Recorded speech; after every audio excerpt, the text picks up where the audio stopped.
So hello everyone, welcome to my YouTube channel the crazy scholar one. जैसे कि हमें पता है, हम अपनी पुरानी वीडियोस में वर्किंग ऑफ द पार्लियामेंट पढ़ रहे थे। वर्किंग ऑफ द पार्लियामेंट में हमने सेशन स्टार्ट करा था। हमने पढ़ा था कि दो सेशन होते हैं, that is the morning session and evening session. Morning session होता है 11 बजे से दोपहर के 2 बजे तक। इवनिंग सेशन होता है 2 PM टू 6 PM। ये हमने पढ़ लिया था। हम आगे पढ़ रहे थे कि मॉर्निंग सेशन को भी इनिशियली डिवाइड कर सकते हैं हम। जो शुरुआत के फर्स्ट आवर्स होते हैं, जो शुरुआत का फर्स्ट आवर होता है i.e. That is 11 AM to 12 PM, इसको बोला जाता है क्वेश्चन आवर। फिर 12 बजे से जो चालू होता है उसको बोला जाता है जीरो आवर। ये हमने पढ़ लिया था। सो इसको हमें डिटेल में पढ़ना था, तो हम स्टार्ट करते हैं first topic, that is the question hour. Question hour हम पढ़ेंगे। ओके, सो क्वेश्चन आवर मतलब नाम से पता चल रहा है क्वेश्चन। हमें क्या करना है, इसमें फॉर्मल क्वेश्चनिंग करनी है। कौन करेगा? लेजिस्लेचर करेगा। किससे करेगा? एग्जीक्यूटिव से करेगा। किससे करेगा? एग्जीक्यूटिव से। और एग्जीक्यूटिव को ये आंसर्स देने होंगे to the legislature, and this is the foundation of our parliamentary democracy, where executive is responsible to the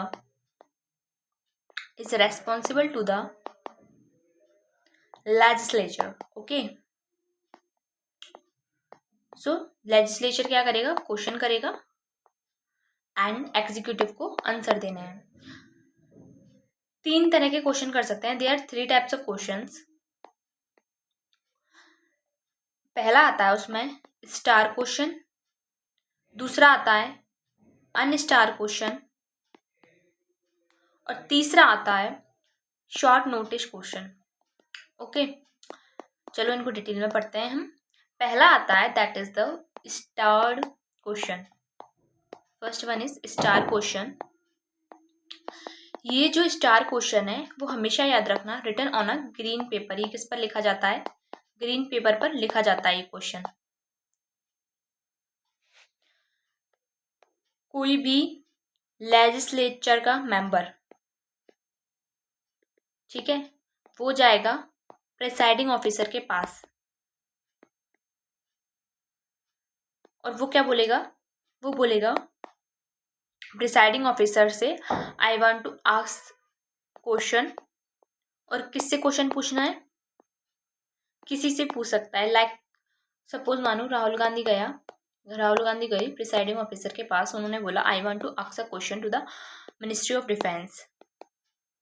उन्हें क्वेश्चन पूछना है मिनिस्ट्री ऑफ डिफेंस से। सो अब प्रिसाइडिंग ऑफिसर क्या पूछेंगे? प्रिसाइडिंग ऑफिसर पूछेंगे what kind of answer you do you want.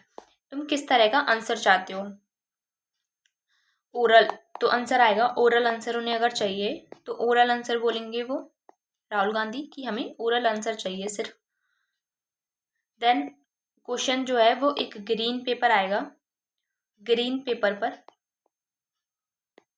वो question लिखा जाएगा, एंड उस जो ग्रीन पेपर है जिस पर क्वेश्चन लिखा हुआ है वो भेज दिया जाएगा ministry of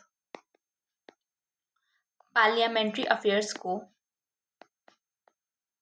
ministry of parliamentary affairs को भेज दिया जाएगा, and ministry of parliamentary affairs क्या करेगी? उसको सेंड कर देगी टू द कंसर्न मिनिस्ट्री। ठीक है, यहाँ पर कंसर्न मिनिस्ट्री कौन सी है? मिनिस्ट्री ऑफ डिफेंस है, तो उसको भेज दिया जाएगा मिनिस्ट्री ऑफ डिफेंस के साथ पास। मिनिस्ट्री ऑफ डिफेंस के पास। अब मिनिस्ट्री ऑफ डिफेंस के पास 15 दिन का नोटिस है, ये समझ लो 15 डेज हैं उसके पास इस चीज़ का आंसर देने के लिए। और जब वो रेडी हो जाएंगे तो वो क्या बोलेंगे कि हम रेडी हैं, हम आंसर देने के लिए। मिनिस्ट्री ऑफ डिफेंस वाले लोग बोलेंगे कि हम आंसर देने के लिए रेडी हैं। तो फिर जो प्रिसाइडिंग ऑफिसर होगा वो राहुल गांधी जी से बोलेंगे कि तुम्हें एक पर्टिकुलर डेट देकर इस डेट पर तुम्हें तुम्हारा आंसर मिल जाएगा, then this is the star question. ये क्या हो गया? स्टार क्वेश्चन हो गया। इसमें आप आंसर के साथ साथ 2 सप्लीमेंट्री क्वेश्चन भी पूछ सकते हो। जिस दिन आंसर दिए जाएंगे उस दिन आप 2 सप्लीमेंट्री क्वेश्चंस भी पूछ सकते हो। ठीक है। स्टार क्वेश्चन पर ये जो साइन है इसको बोला जाता है एस्टेरिस्क मार्क्स, एस्टेरिस्क मार्क। तो ये उस पेपर पर, जो ग्रीन कलर का पेपर होगा, उस पर ये वाला क्वेश्चन, ये वाला साइन होगा, जिससे हमें पता चल जाएगा। एक तो ग्रीन कलर के पेपर से पता चल जाएगा, प्लस में साइन से पता चल जाएगा कि ये एक स्टार क्वेश्चन है और हमारे पास 15 दिन का नोटिस है। हमें 15 दिन के अंदर अंदर आंसर देना है या रेडी हो जाना है आंसर देने के लिए। I hope this is clear. What is star question आपको समझ में आ गया होगा। Next one is the unstar question, जिस पर स्टार नहीं बना हुआ है। अनस्टार वन क्या होता है? ये एक वाइट पेपर होगा, उस पर लिखा जाता है। इस पर कोई भी एस्टेरिस्क मार्क नहीं होता है। इसमें रिटर्न आंसर दिया जाता है। स्टार क्वेश्चन में ओरल आंसर देते हैं, अनस्टार में रिटर्न आंसर देते हैं। ये जो क्वेश्चन है वो इस वाइट पेपर पे लिखा जाएगा। प्रिसाइडिंग ऑफिसर इस वाइट पेपर को क्या करेगा? मिनिस्ट्री ऑफ पार्लियामेंट्री अफेयर्स के पास भेज देगा। एंड ये जो मिनिस्ट्री ऑफ पार्लियामेंट्री अफेयर है इसको कंसर्न मिनिस्ट्री के पास भेज देगी। और कंसर्न मिनिस्ट्री के पास यहाँ पर भी कितने दिन के टाइम है? 15 दिनों का टाइम है। देन मिनिस्ट्री ऑफ जो भी कंसर्न है वो बोलेगी कि हम रेडी हैं। प्रिसाइडिंग ऑफिसर से बोलेगी we are ready to answer this question. So presiding officer बोलेगा कि इस दिन आपको अपना आंसर देना है। ओके। तो जो कंसर्न मिनिस्ट्री है वो क्या करेगी? वो जो अपना आंसर लिख के लाई है, क्योंकि रिटर्न आंसर चाहिए, इसमें जो भी आंसर लिख के लाई है उसको टेबल कर देगी, यानी कि जमा कर देगी, जमा कर देगी इन द पार्लियामेंट में उसको जमा कर देगी। यहाँ पर कोई भी सप्लीमेंट्री क्वेश्चन नहीं पूछा जा सकता। No supplementary question can be asked. ठीक है। उसमें पूछा जा सकता है जब आप ओरल आंसर दे रहे हो। यहाँ पर आप रिटर्न आंसर दे रहे हो तो आप सप्लीमेंट्री क्वेश्चन नहीं पूछ सकते। ठीक है। तीसरा आता है, third one is short notice answer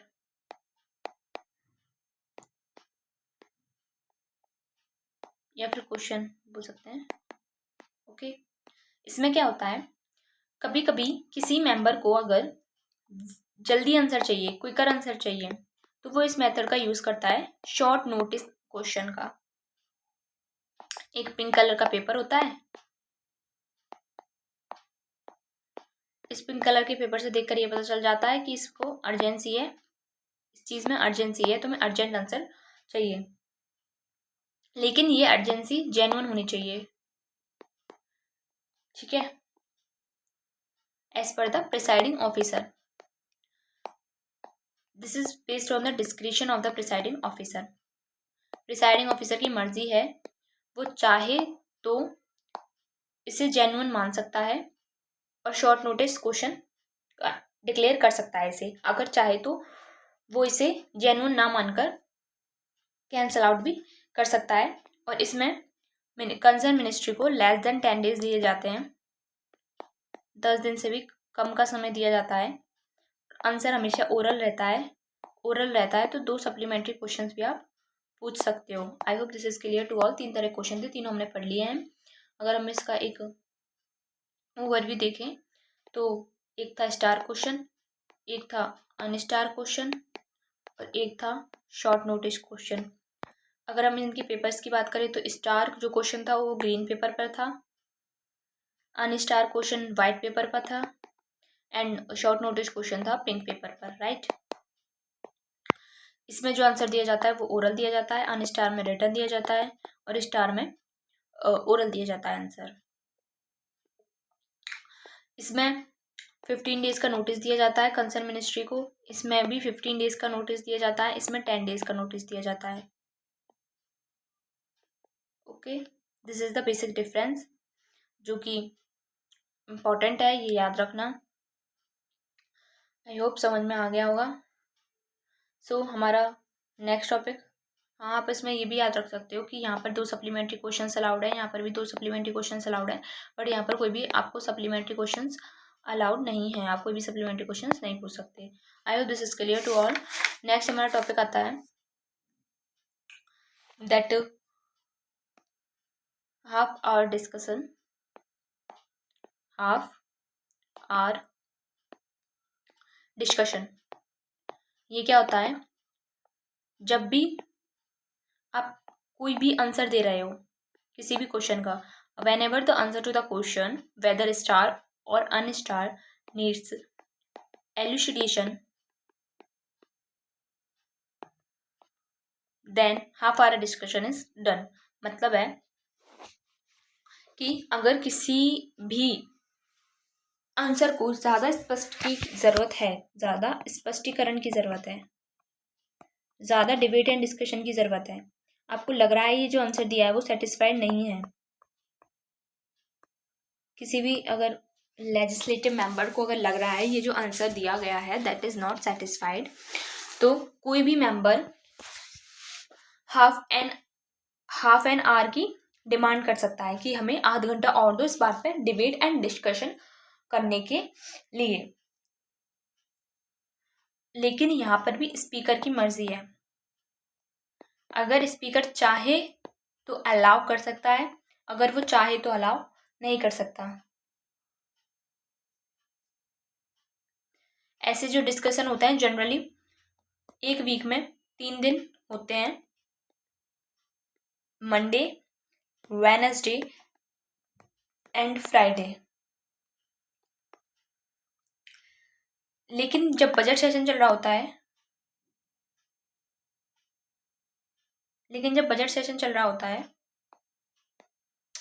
ये डिस्कशन बजट सेशन के टाइम पर नहीं होते, ये हाफ एन आवर डिस्कशन है जो बजट सेशन के टाइम पर नहीं होते, याद रखना। अदरवाइज ये मंडे, वेडनेसडे एंड फ्राइडे को होते हैं, ठीक है। और ये डिस्कशन है यूजुअली 5:30 से 6 बजे के बीच में होता है, हाफ एन आवर डिस्कशन 5:30 से 6 बजे के बीच में होगा।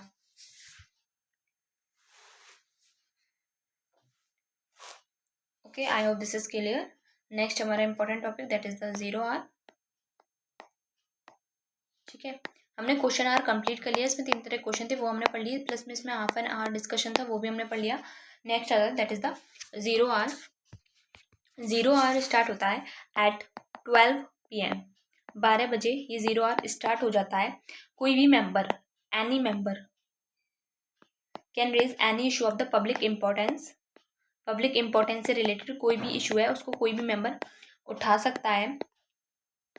और ये जो 0 आवर है ये ख़त्म होता है जब प्रिसाइडिंग ऑफिसर अनाउंस करते हैं the agenda of the that day, जब वो उस दिन का एजेंडा डिक्लेयर कर देते हैं तो इसका एंड माना जाता है, 0 आवर खत्म हो चुका है।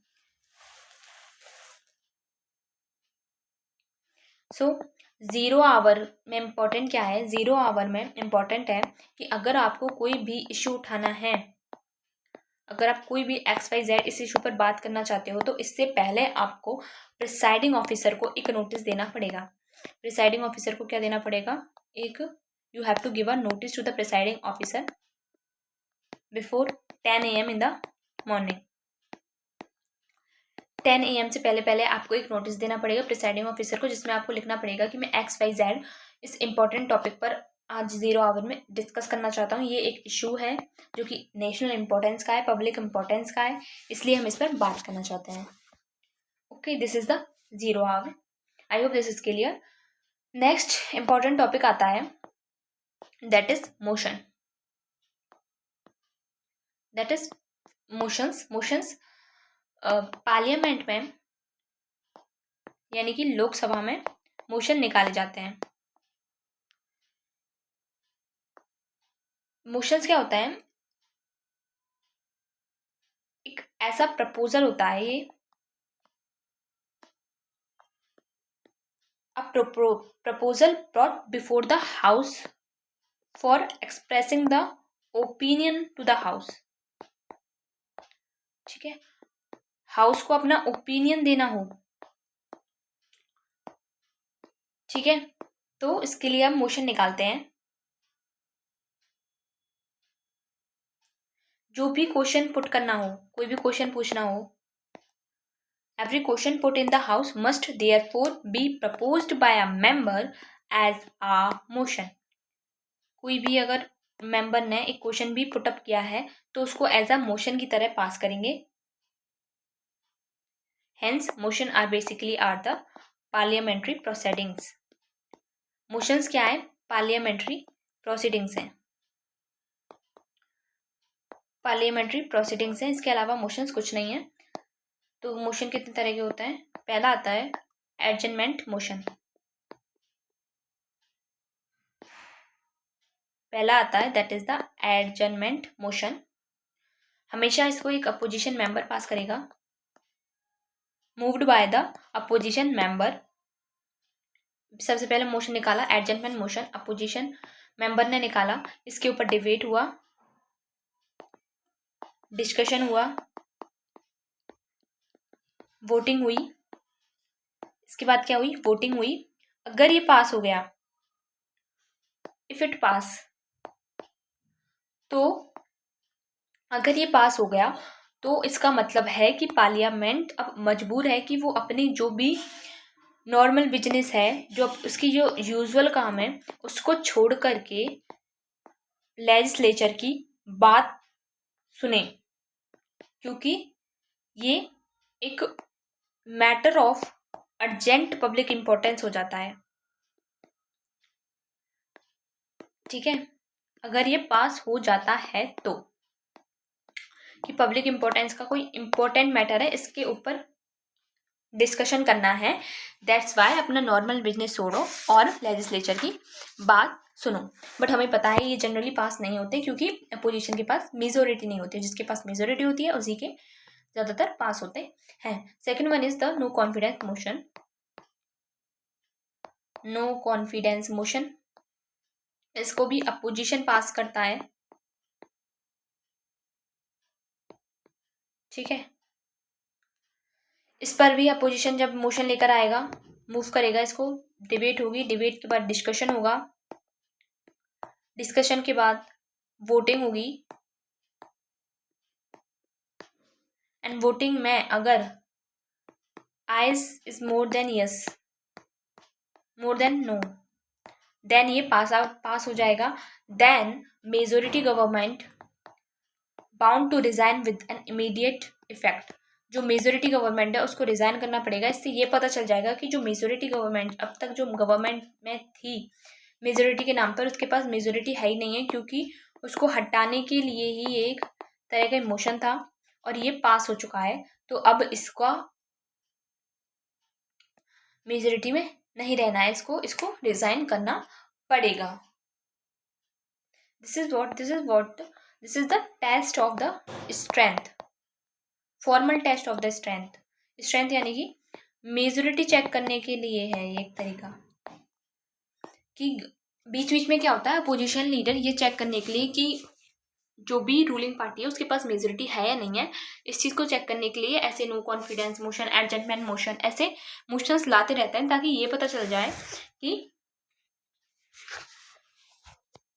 उसके पास मेजोरिटी है या नहीं है। बहुत सारे मैकेनिज्म होते हैं, there are many mechanism by which the MPs can check the strength of the majority party. जैसे कि बजट में भी वो चेक कर सकते हैं, अगर बजट पास नहीं हुआ तो इसका मतलब उनके पास मेजोरिटी नहीं है। एडजस्टमेंट मोशन है, ठीक है, और कोई भी अदर मोशन ऐसा, उससे ये पता चल जाता है। These are the indirect mechanism. Directly नहीं पता चलता, बट इनडायरेक्टली पता चल जाता है कि इनके पास मेजोरिटी नहीं है। जैसे कि एडजस्टमेंट मोशन है, इससे हमें डायरेक्टली ये तो नहीं पता चल रहा कि इनके पास अपनी मेजोरिटी नहीं है, बट इनडायरेक्टली हमें पता चल रहा है, क्योंकि ये एडजस्टमेंट मोशन जो कि अपोजिशन पार्टी ने पास किया था वो पास हो चुका है, अपोजिशन पार्टी ने मूव किया था वो पास हो चुका है। इससे ये पता चलता है कि मेजोरिटी के जो रूलिंग पार्टी है उसके पास मेजोरिटी नहीं है। जबकि नो कॉन्फिडेंस मोशन भी एक तरीका ही है ये चेक करने का, बट ये डायरेक्ट मेथड है, डायरेक्ट मैकेनिज्म है, क्योंकि इसमें सिर्फ डायरेक्टली ये चेक कर लिया जाता है कि है या नहीं है। जबकि एडजमेंट मोशन में हम डायरेक्टली चेक ना करके इसको नेशनल इंपॉर्टेंस की बात, पब्लिक इंपॉर्टेंस की बात बताकर हम चेक कर रहे थे, राइट।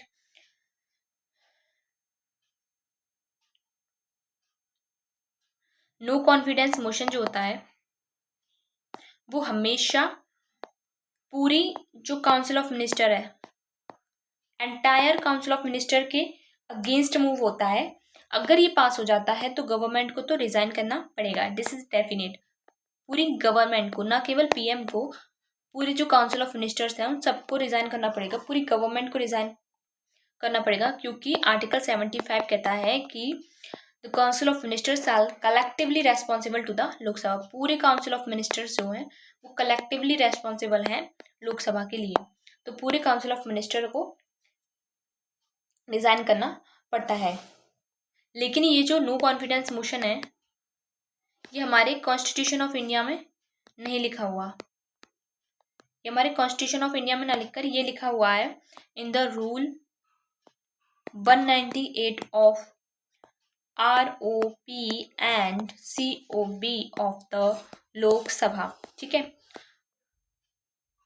198 रूल नंबर 198 में लिखा हुआ है of the rule of procedure and conduct of business, rule of procedure and conduct of business of the Lok Sabha की रूल नंबर 198 में लिखा है कि आप नो कॉन्फिडेंस मोशन से किसी भी गवर्नमेंट की मेजोरिटी चेक कर सकते हो, अगर मेजोरिटी नहीं है तो उसे रिजाइन करना पड़ेगा। तीसरा इंपॉर्टेंट मोशन आता है, that is the confidence motion. This is what, this is the confidence motion. ये जो कॉन्फिडेंस मोशन है इसको पास करती है जो रूलिंग पार्टी होती है, रूलिंग पार्टी या फिर गवर्नमेंट हम बोल सकते हैं। ये जो गवर्नमेंट होती है ये इसको पास करती है in the Lok Sabha to prove, ये प्रूफ करता है कि इसके पास मेजोरिटी है या नहीं है, ठीक है। जैसे कि लोकसभा के किसी भी मेंबर जो कि गवर्नमेंट में है उसने इसको पास किया और eyes is more than yes, तो इससे ये पता चल जाएगा कि हाँ इनके पास मेजोरिटी अभी भी है। अगर नो ज़्यादा हो गए तो इससे ये पता चल जाएगा इनके पास मेजोरिटी नहीं है। ये भी कॉन्स्टिट्यूशन ऑफ इंडिया में मेंशन नहीं है। So confidence motion as well as no confidence motion दोनों कॉन्स्टिट्यूशन ऑफ इंडिया में नहीं लिखे हुए, ठीक है।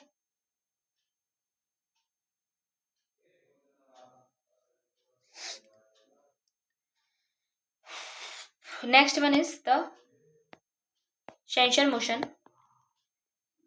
Sanction motion, censure motion is just the criticise या क्रिटिसिज्म। अपोजिशन पार्टी इसको मूव करती है, ठीक है। इसको मूव कौन करती है, अपोजिशन पार्टी करती है against the whole council of minister, या तो पूरे काउंसिल ऑफ मिनिस्टर के खिलाफ कर सकती है या फिर कोई भी इंडिविजुअल के खिलाफ भी इसको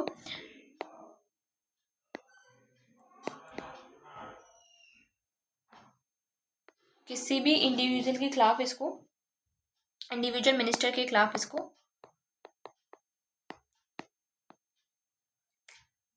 किया जा सकता है, ठीक है। इसको मूव किया जा सकता है अपोजिशन मिनिस्टर या तो पूरे काउंसिल ऑफ मिनिस्टर के खिलाफ या एक इंडिविजुअल मिनिस्टर के खिलाफ भी इसको मूव किया जा सकता है। अगर अपोजिशन पार्टीज को लग रहा है कि ये अपना जो काम है, अपना जो एक्ट है वो ढंग से नहीं कर रहा है या फिर उसको करने में फेल है, तो उसके खिलाफ ये मूव कर दिया जाता है। लेकिन एक इंडिविजुअल मिनिस्टर के खिलाफ है या फिर whole the council of minister के खिलाफ है, this wouldn't lead the resign of the government. इससे गवर्नमेंट को रिजाइन नहीं करना पड़ता। अगर ये पास भी हो जाता है तो गवर्नमेंट को रिजाइन नहीं करना, बस इससे स्ट्रॉन्ग क्रिटिसिज्म होता है गवर्नमेंट का कि ये पता चलता है कि वो अपने काम को ढंग से नहीं कर रही है। This lead to the criticism not the resignation of the government. Okay, I hope this is clear. समझ में आ गया होगा। सो लगभग हमारा कंप्लीट हो चुका है, थोड़ा सा और है हमारे पास। दैट जब भी हम जॉइंट सेशन की बात करते हैं तो दो जॉइंट सेशन 2 आर्टिकल्स के अंडर आते हैं, that is article 87 and article 108। 108 वाला दैट इज द डेडलॉक, जो हमने अच्छी तरह से कंप्लीट कर लिया था। हमने तीनों कंडीशन ऑफ द डेडलॉक पढ़ ली थी और जॉइंट सिटिंग भी पढ़ लिया था। आर्टिकल 87 वाला है that is the special address by the president. Special address by the president ये बुलाया जाता है 2 कंडीशंस पर। पहली कंडीशन है that is the first session of the newly elected Lok Sabha. कोई भी नई लोकसभा जब इलेक्ट हुई है उसका जो पहला सेशन है तब जॉइंट सेशन बुलाया जाएगा। इसके अलावा कोई भी first session of the new year, कोई भी नया साल आएगा हर साल, उसका जो पहला सेशन होगा वो जॉइंट सेशन होगा। ठीक है, इसमें क्या करते हैं प्रेसिडेंट जॉइंट सेशन बुलाता है। प्रेसिडेंट बुलाता है joint session of the parliament. Joint session यानी कि लोकसभा और राज्यसभा दोनों मेंबर्स आएंगे इसमें। प्रेसिडेंट इसमें स्पीच देता है, एक स्पेशल एड्रेस करता है, यानी कि एक स्पीच देता है जिसमें वो about the achievement of the government, कि गवर्नमेंट ने क्या क्या अचीव किया है और उसके क्या क्या प्लान्स हैं, ठीक है, इन सब के बारे में बताता है। और उसको बोलने के लिए कौन कहता है? उसको पीएम या फिर काउंसिल ऑफ मिनिस्टर्स, ये ही उसको बोलने के लिए कहते हैं। ये पीएम और काउंसिल ऑफ मिनिस्टर अपनी बड़ाई करने के लिए कहते हैं, इसलिए एक सेशन बुलाता है, हम ऐसे भी बोल सकते हैं। ठीक है, फिर इसके बाद क्या होता है? इसके बाद होता है कि लोकसभा और राज्यसभा अपने अपने हाउसेज में चली जाती है। लोकसभा और राज्यसभा दोनों क्या करती है? एक मोशन निकालती है। उस मोशन को बोला जाता है motion on vote of thanks. क्या बोला जाता है? Motion on vote of thanks. अलग अलग निकालती हैं, लोकसभा भी अलग निकालती है, राज्यसभा भी अलग निकालती है। और इस पर क्या होता है? इस पर होता है डिबेट, डिस्कशन एंड वोटिंग। ठीक है, डिबेट, डिस्कशन एंड वोटिंग होती है ऑन द पेपर। ये एक थैंक्स कहने का तरीका है कि आप प्रेसिडेंट को क्या कह रहे हो? आप थैंक्स कह रहे हो। लेकिन इससे ये भी पता चल जाता है, अगर ये पास हो जाता है, कि जो गवर्नमेंट रूल कर रही है उसके पास मेजोरिटी है। अगर ये पास नहीं होता है तो इससे ये पता चलता है कि जो गवर्नमेंट रूल कर रही है उसके पास मेजोरिटी ही नहीं है। अगर ये पास नहीं होता है तो इसके बाद क्या होता है? इसके बाद आता है नो कॉन्फिडेंस मोशन। अगर ये फेल हो जाता है तो इसके पास आ जाता है no confidence motion in the Lok Sabha. और राज्यसभा में अगर ये पास नहीं होता है तो राज्यसभा में पॉलिटिकल ह्यूमिलिएशन होता है, उसमें कोई भी नो कॉन्फिडेंस मोशन नहीं आता। ठीक है, it is also the indirect test of the strength. इससे भी आपको क्या पता चल रहा है? स्ट्रेंथ का ही पता चल रहा है, राइट। सो ये हमने सब कुछ पढ़ लिया है। I hope this is clear to all. Session क्या होते हैं, मोशंस कितने होते हैं, ये सब हमने अच्छी तरीके से पढ़ लिया है। नेक्स्ट हमारा इंपॉर्टेंट टॉपिक आता है, that is the parliamentary privileges written in the article 105। 105 में लिखा हुआ है पार्लियामेंट्री प्रिविलेजेस। अगर यही स्टेट लेजिस्लेचर में आ जाए तो 194 में लिखा हुआ है। पार्लियामेंट्री जो प्रिविलेजेस होते हैं are needed for the MPs to function as a supreme legislative body. अपने आप को सुप्रीम लेजिस्लेटिव बॉडी की तरह फंक्शन करवाने के लिए एमपीज को कुछ पार्लियामेंट्री प्रिविलेजेस की ज़रूरत पड़ती है। जो पार्लियामेंट्री प्रिविलेजेस हैं इंडिया में वो अनकोडिफाइड हैं, यानी कि इनके लिए कोई भी लॉ नहीं है।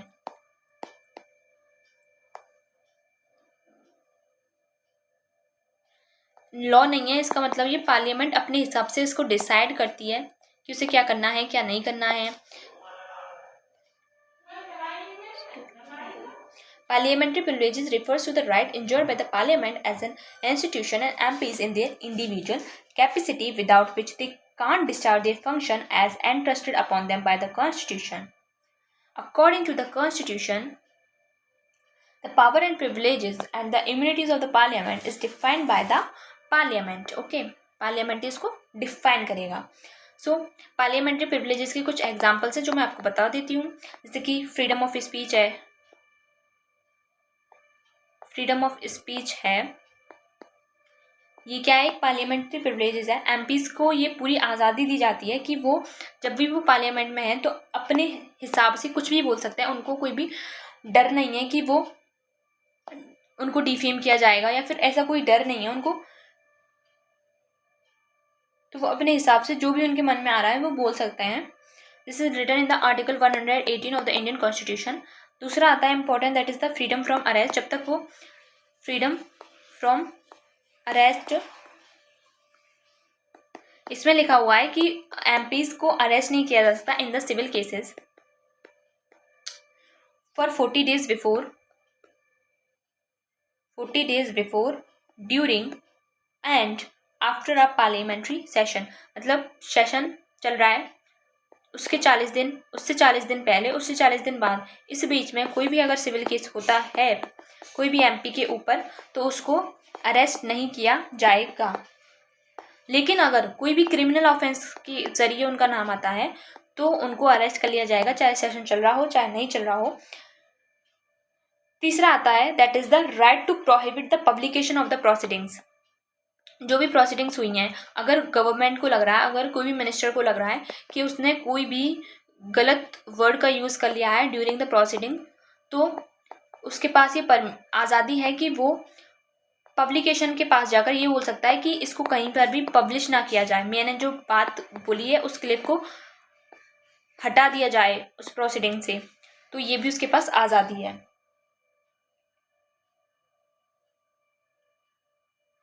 चौथा है right to exclude the strangers. ठीक है, अगर एमपीज हैं उनके पास आज़ादी है कि वो किसी को भी एक्सक्लूड कर सकते हैं जो कि मेंबर ऑफ पार्लियामेंट नहीं है from the proceeding of the parliament. अगर ये इनमें से कोई भी parliament privileges is abused by any MP तो दूसरा एमपी इसके खिलाफ क्या निकाल सकता है? एक प्रिविलेज मोशन निकाल सकता है. क्या निकाल सकता है? प्रिविलेज मोशन निकाल सकता है. और ये जो प्रिविलेज मोशन है इसके लिए एक प्रिविलेज कमिटी होती है, प्रिविलेज कमिटी होती है जिसमें 15 मेंबर्स होते हैं, 15 members nominated by the speaker of the Lok Sabha.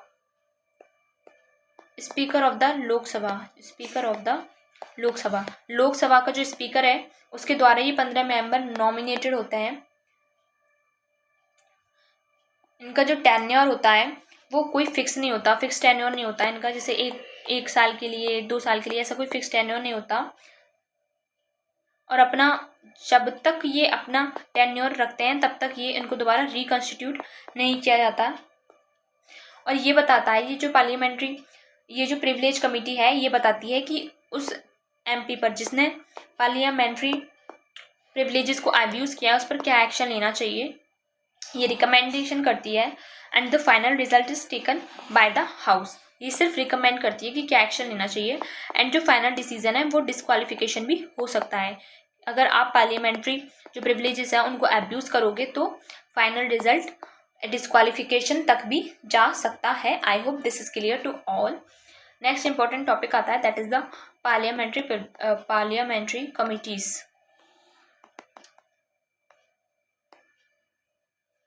True function of the parliament is reflecting through the parliamentary committees. ये जो होती हैं these are the non partition. ये क्या होती है? नॉन पार्टीशन होती है. That's why this is the very important, क्योंकि आप क्रॉस द पार्टी लाइन बोल सकते हो. आप जब बोलते हो तो आपको ये नहीं सोचना कि मैं किस पार्टी का हूँ. आपको जो मन आ रहा है आप बोल सकते हो. आप किसी भी गवर्नमेंट के साथ या किसी भी पार्टी के खिलाफ नहीं होते, क्यों? बिकॉज इसमें क्लोज डोर प्रोसीडिंग्स होती हैं. इसमें किसी भी जो मेंबर्स लिए जाते हैं वो कभी भी ये देख कर नहीं लिए जाते हैं ये इस पार्टी का है या इस पार्टी का है. और जब भी इस कमिटीज़ के अगर कोई मेंबर बन जाता है तो वो अपनी जब तक इस कमेटी में है तो वो अपने पार्टी से मतलब नहीं रखता जब जब वो इस कमिटीज में आता है। और इसके अलावा आप कोई भी एक्सटर्नल सब्जेक्ट एक्सपर्ट को भी इसमें इंक्लूड कर सकते हो। ठीक है, ये दो तरह की होती हैं कमिटीज। एक होती है that is the standing committees, second one is the ad hoc committees. जो स्टैंडिंग कमिटीज होती हैं these are the permanent committees. ये क्या होती हैं, ये परमानेंट कमिटीज होती हैं। जबकि जो एड हॉक कमिटीज होती हैं ये टेम्पररी होती हैं, दीज आर टेम्पररी। इनको एक स्पेसिफिक पर्पस के लिए यूज किया जाता है, और जब इनका जो पर्पस है वो फुलफिल हो जाता है तो इनको डिसॉल्व भी किया जाता है। फिक्स एक पर्पस के लिए आती हैं और जैसे ही पर्पस खत्म हो गया, जैसे ही वर्क कंप्लीट हो गया तो इनको डिसॉल्व कर दिया जाता है। जबकि standing committees are permanent and they can't be dissolve. Ad hoc committees भी फर्दर 2 पार्ट्स में डिवाइड हो सकती हैं, that is the inquiry committee, एक एडवाइजरी। अगर एडवाइस देनी हो किसी एक टॉपिक पर लेकर तो एडवाइजरी कमेटी बना दी जाती है, और अगर किसी बात की इंक्वायरी करनी हो तो इंक्वायरी कमेटी बना दी जाती है। स्टैंडिंग कमेटी या परमानेंट कमेटी की अगर हम बात करें तो स्टैंडिंग कमेटीज़ काफ़ी सारी होती हैं। लाइक पहला इम्पोर्टेंट है जैसे कि फाइनेंशियल कमेटीज़ होती हैं। फाइनेंशियल कमेटीज़ में भी फर्दर 3 टाइप्स हैं। इनके कितने टाइप्स हैं, 3 टाइप्स हैं। पहला इसको बोला जाता है that is the estimate committee. दूसरे को बोला जाता है public account committee and third one is committee on the public undertaking. ये सब किस में आती हैं, ये सब फाइनेंशियल कमेटी के अंडर आती हैं। एस्टीमेट्स कमेटी मतलब ये क्या लगाती है, एक अनुमान लगाती है कि कितना खर्चा होगा। फाइनेंस से रिलेटेड जो भी एस्टिमेशन है वो एस्टीमेट कमेटी लगाती है। इसमें लोकसभा के 30 मेंबर्स होते हैं, और इसके जो मेंबर्स होते हैं वो लोकसभा के मेंबर्स खुद इलेक्ट करते हैं, इलेक्टेड बाय द लोकसभा। ठीक है, और 30 मेंबर्स होते हैं एस्टीमेट कमेटी में। पब्लिक अकाउंट कमेटी, इसमें Rajya Sabha as well as Lok Sabha दोनों के मेंबर्स होते हैं। राज्यसभा के 7 मेंबर और लोकसभा के 15 मेंबर्स होते हैं। इसमें जो भी पब्लिक अकाउंट से रिलेटेड चीज़ें हैं, फाइनेंस से रिलेटेड, पब्लिक अकाउंट से रिलेटेड जो भी चीज़ें हैं वो इसमें आती हैं। पब्लिक अंडरटेकिंग से जो रिलेटेड चीज़ें हैं वो इस कमेटी में आती हैं, जिसमें राज्यसभा और लोकसभा के दोनों के मेंबर्स होते हैं। राज्यसभा से 7 मेंबर्स और लोकसभा से 15 मेंबर होते हैं। इसमें टोटल 22 मेंबर होते हैं। इसमें भी टोटल 22 मेंबर्स होते हैं। इसके अलावा सेकंड कमेटी आती है that is the departmental standing committees. ठीक है, स्टैंडिंग रिलेटेड कमेटी DSRC। इसमें इसकी फर्दर टाइप अगर हम करें तो 24 कमिटीज़ होती हैं। इसमें हर एक कमेटी में 31 मेंबर्स होते हैं। 31 मेंबर्स होते हैं और उनमें से 21 members are from the Lok Sabha and 10 members are from the राज्य सभा। आई होप दिस इज़ क्लियर। ये मैंने एक छोटा सा ओवरव्यू दिया है about the standing committees. Standing committees बहुत सारी होती हैं जिसको आप इजीली कहीं भी नेट से जाकर पढ़ सकते हैं। आई होप इतना आपको क्लियर हो गया होगा। स्टैंडिंग कमेटी होती क्या है, एड हॉक कमिटीज़ और स्टैंडिंग कमिटीज़ में डिफरेंस क्या है, ये आपको पता चल गया होगा। ये हमारा टॉपिक कंप्लीट होता है। एंड आपको ये भी याद रखना है कि जो मिनिस्टर है, कोई भी minister is not eligible for the election और the nomination to the financial committees. जो भी फाइनेंशियल कमिटीज़ हैं, जो भी डिपार्टमेंटल रिलेटेड स्टैंडिंग कमिटीज़ हैं, या फिर एम्पावरमेंट ऑफ द वुमेन से रिलेटेड जितनी भी कमिटीज़ हैं, गवर्नमेंट एश्योरेंस से रिलेटेड कंपनीज़ हैं, पिटीशन से रिलेटेड जितनी भी कमिटीज़ हैं, सबऑर्डिनेट लेजिस्लेशन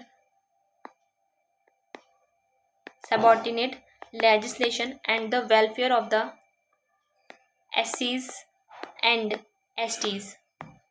ये कुछ कमिटीज़ ऐसी हैं यहाँ पर कभी भी एक मिनिस्टर इसका हिस्सा नहीं बन सकता, पार्ट इसका। He is not eligible for the election or the nomination to the financial committees, departmental related standing committees, and the committees on the empowerment of the women, government assurance, petitions, subordinate legislation, and the welfare of SC and STs. I hope this is clear to all. ये हमारा topic complete होता है। I hope सबको समझ में आया होगा। Thank you so much for watching this video. अगर वीडियो पसंद आया हो तो इसे लाइक करना, अपने फ्रेंड के साथ शेयर करना, और चैनल पर पहली बार आए हो तो प्लीज़ चैनल को सब्सक्राइब करना। Thank you so much for watching this videos.